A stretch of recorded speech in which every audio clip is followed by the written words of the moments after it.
এবার আল্লাহ ডেকে বলেন, নমরুদ অনেক হয়েছে আর না, অনেক চান্স তোমারে দিছি, আমি অনেক ছাড় দিছি, মাগার ছেড়ে দিব না। আল্লাহ কি দেয়? ছাড় দেয়, ছেড়ে দেয় না। মনে থাকবে?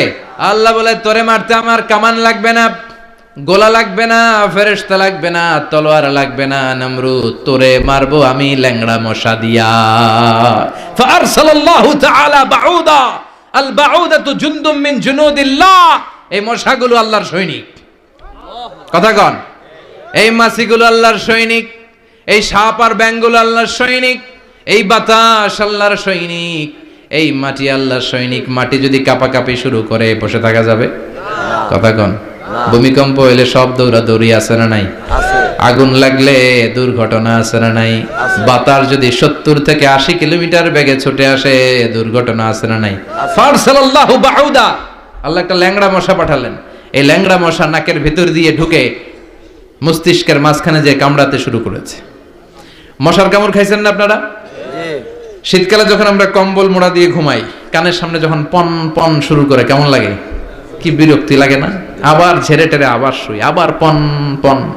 তো পন পনের আওয়াজই আমাকে সহ্য হয় না। ওই মশা নাকি দিয়ে ঢুকে দিকে কামড়া, ওই বেড়ার কেমন লাগে? কথা কন। নাকের ভিতর দিয়ে মশা ঢুকে ভিতরে কুটকুট কুটকুট করে কামড় মারে। এই কামড় খাইয়া নমরুদ এবার নাচানাচি শুরু করছে। I M A disco dancer. Or dance দেখে সবাই হাসে, একেবারে I M A disco dancer. Or dance দেখে সবাই অবাক। ঘটনা কি? খোদায় লাফায়। এতদিন ধরে সবাই নমরুদরে পূজা করতো আর বলতো নমরুদ সবচেয়ে বড় খোদা, নমরুদ সবচেয়ে। এখন খোদা কি করে? ড্যান্স দেয়। চিল্লা এখন কি দেয়? এবার নমরুদ বাঁচার জন্য মাথার মধ্যে আঘাত করে, কিন্তু মশা বের হয় না। চিল্লায় আওয়াজ করে উত্তরে বলেন, মশা ঢুকছে কার অর্ডারে? এই মশা বেরোবেও কার অর্ডারে? মাথার মধ্যে আঘাত করে ঘুষি মারে, কিল মারে, কিন্তু মশা বের হয় না। এবার আশেপাশের যারা আছে, খাদেম খুদ্দাম কয়, তোরাও ঘুষি মার। খাদেম খুদ্দাম মনে মনে কয়, আজীবন অনেক মারছস, আজকে আমরা মারুম। সুযোগ পায়া কিলের উপর কিল আর ঘুষি।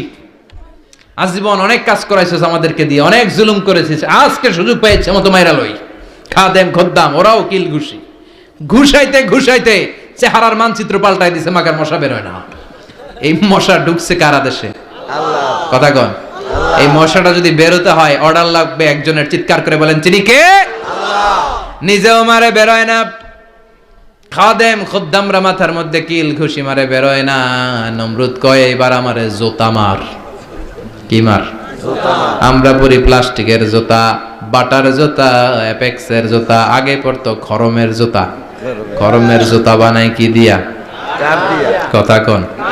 এবার কাঠের জুতা দিয়া খাদেম খুদ্দামরা মাথার মধ্যে বাড়ি। পিটাইতে পিটাইতে মাথাটাকে ফাটিয়ে রক্তাক্ত করে জামিনের মধ্যে নমরুদরে শুইয়ে দিয়েছে। আর আল্লাহর সৈনিক সেই বাউদা মশা নাকের ভেতর থেকে শূন্যে উড়াল মেরেছে। চিল্লায় পড়েন আল্লাহু আকবার। তার মানে এত শক্তিশালী হয়েও, গোটা বিশ্বের রাজা হয়েও নমরুদের ক্ষমতা নমরুদরে বাঁচাতে পারে নাই। চিল্লায় পড়েন ঠিক কিনা?